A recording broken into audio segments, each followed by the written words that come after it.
இன்னைக்கு ஈரோட விட்டு கொஞ்சம் அவுட்டருக்கு போயிட்டுருக்கோம். எங்கே போயிட்டுருக்கோம் அப்படின்னு பார்த்தீங்கன்னா ஃபேமிலியோட குலதெய்வ கோயிலுக்கு தான் போயிட்டுருக்கோம். இங்கே பாருங்கள், இதை காவிரி ஆறு, இதெல்லாம் தாண்டி தான் போகணும். ஸோ இதெல்லாம் தாண்டி போயிட்டு எங்கடா ஃபேமிலியோட வந்தவங்கள காணமே அப்படின்னு சொல்லிட்டு பார்த்தா அவங்களுக்கு காணவங்க. உண்மையாலுமே நான் நட் ரோட்டில் இருந்து ஷூட் பண்ணுறேன்ற பேரில் அவங்களது தேடிட்டு இருந்தேன்.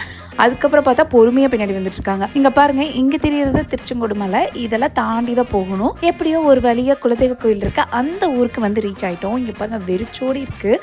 திரும்பி ஒரு ஸ்பாட்டில் காணாமல் போயிட்டாங்க. இங்கே ரொம்ப பயமாக இருந்துச்சு. அதனால நான் தள்ளிட்டே பின்னாடி வந்துட்டு இருக்கேன். அதுக்கப்புறம் ஒரு வழியாக வந்து ரீச் ஆகிட்டாங்க என் கூடவே. கோயிலுக்கு போய் ரீச் ஆயாச்சு. இதுதாங்க கோயில். உள்ளே வந்துட்டோம். ஆனால் எங்கள் சித்தப்பா வீடு வரதுக்கு கொஞ்சம் லேட் ஆயிடுச்சு. சரி, உள்ளே போய் வெயிட் பண்ணுவோம் அப்படின்னு சொல்லிட்டு நாங்கள்லாம் உள்ளே போயாச்சு. போனால் உள்ளே கன்ஸ்ட்ரக்ஷன் ஒர்க் நடந்துட்டு இருந்துச்சு. அங்கே ஒரே ஒரு கடை தான் இருக்குது. அங்கே சரி தாத்தா கூலிங்காக ஏதாவது வேணும்னு கேட்டாருன்னு சொல்லிட்டு அவருக்கு வாங்கி கொடுத்துட்டு நாங்கள் உள்ளே போனோங்க. உள்ளே போய் சுற்றிட்டு இருந்தோம். ஆக்சுவலி கன்ஸ்ட்ரக்ஷன் ஒர்க் போயிட்டு இருக்கனால எல்லாம் கொஞ்சம் இப்படி தான் இருந்துச்சு. இங்கே தான் பொங்கல் வைக்கணும். அதுக்கப்புறம் உள்ளே போனால் இங்கே சாமியெல்லாம் மூடி தான் வச்சுருந்தாங்க. அதுக்கப்புறம் அவர் அந்த கேப்பில் வந்துட்டாருங்க. வந்த பிறகு எங்கள் அம்மா இங்கே கழுவிட்டு இருக்காங்கன்னு நினச்சா கறி பூசிட்டு இருக்காங்க. எதுக்குன்னு நான் லாஸ்ட்டாக சொல்கிறேன். பொங்கல் வைக்கணுங்கிற ப்ராசஸ் தாங்க. ஆக்சுவலி அரிசியெல்லாம் கழட்டி அதெல்லாம் கொட்டிட்டு அதெல்லாம் கழுவிட்டு அந்த தண்ணி எடுத்து வச்சுக்கிட்டாங்க. அந்த தண்ணியில் தான் பொங்க வைக்கணுமாமா. அதுக்கப்புறமேட்டு வந்துட்டு பருப்பு எடுத்து வச்சுக்கிட்டாங்க. அதுக்கப்புறம் போய் விறகடுப்பு தாங்க, விறகடுப்பில் வச்சாங்க.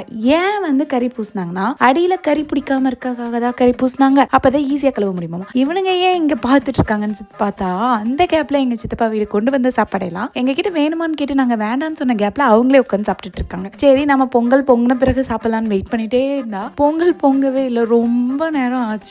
அதுக்கப்புறம் எப்படியும் ஒரு வழியா பொங்கிருச்சு. ஆக்சுவலி இது பொங்க தண்ணி தான் பொங்கிருக்கு. இதுக்கப்புறம் தான் நம்ம பொங்கல் ப்ராசஸே பண்ணணும். இதுக்கப்புறம் நம்ம கழுவி வச்சிருந்த அரிசி பருப்பு எல்லாத்தையும் அதுக்குள்ள போட்டுட்டு அதுக்குள்ள போடும் போது அங்க இருக்க சின்னவங்கள்ல இருந்து பெரியவங்க வரைக்கும் எல்லாருமே சாமி கும்பிட்டு தனித்தனியா போட்டுட்டு இருந்தோங்க. அதெல்லாம் போட்டு முடிச்சுட்டு அதுக்கப்புறமேட்டு தான் நம்ம அந்த அரிசியை ஃபுல்லா கொட்டிட்டு அதுக்கப்புறம் நாட்டு சக்கரை, நெய், அப்புறம் முந்திரி, திராட்சை, இன்னும் என்னென்ன வேணுமோ அதெல்லாம் போட்டாச்சு. இவங்க ஏன் இப்படி பேசிட்டு இருக்காங்கன்னு பாக்குறீங்களா? அந்த பொங்கல் வச்சு முடிச்ச பிறகு அந்த நெருப்பு அணைக்கிறதுக்காக தான் இப்படி பேசிட்டு இருக்காங்க. இவனுங்களை பெத்த பாவத்துக்கு நம்மளே போய் அடிச்சிடலான்னு எங்க சித்தப்பாவே போயிட்டாரு. சரின்னு பொங்கல் வச்சுட்டு சாமி கும்பிட போயாச்சு. இது நம்ம பத்திர விளக்கு இல்லைங்க, நம்ம இப்பதான் பத்த போறோம். அதே மாதிரி விளக்கு தான் பத்த போறோம். அதனாலதான் அதை காட்டினேன். ஆக்சுவலி என்ன பண்ணணும், அரிசியெல்லாம் போட்டுட்டு அது மேலதான் தேங்காய் வச்சு அதுல நெய் ஊற்றி பத்தணும். ஆக்சுவலி அரிசியை தப்பா போட்டாங்க. அதனால எங்க சித்தப்பா வந்து கரெக்ட் பண்ணிட்டு இருக்காரு. அதுக்கப்புறமேட்டு அதுலயே தேங்காய் வச்சு அதுக்கு பொட்டெல்லாம் வச்சு அரேஞ்ச் பண்ணிட்டு அதுல நெய்யெல்லாம் ஊற்றி அதுலதான் நம்ம இப்ப விளக்க பத்த போறோம். அப்புறம் நெய்யெல்லாம் ஊத்தியாச்சு. அதுக்கப்புறம் அதுல திரியும் போட்டாச்சு. இப்ப என்னன்னா ரெண்டு விளக்கா ஆளுக்கு ஒவ்வொரு ஃபேமிலியா இருக்கும்னு சொல்லிட்டு அதை பத்தணும்னு சொல்லி அந்த மாதிரி பத்திட்டு இருந்தோங்க. அதெல்லாம் பத்தி முடிச்சுட்டு கோயிலுக்குள்ள போயாச்சு. சாமி கும்பிட்றதுக்காக எல்லா ஜாமானும் எடுத்து வச்சுட்டு அங்க இருக்க எல்லாருக்கும் பொங்கலும் வந்து சர்வ் பண்றதுக்காக எல்லாம் ரெடியா இருந்துச்சு. பெண் பிள்ளைகள் தான் ஃபர்ஸ்ட் சாப்பிடணும்னு சொல்லுவாங்க.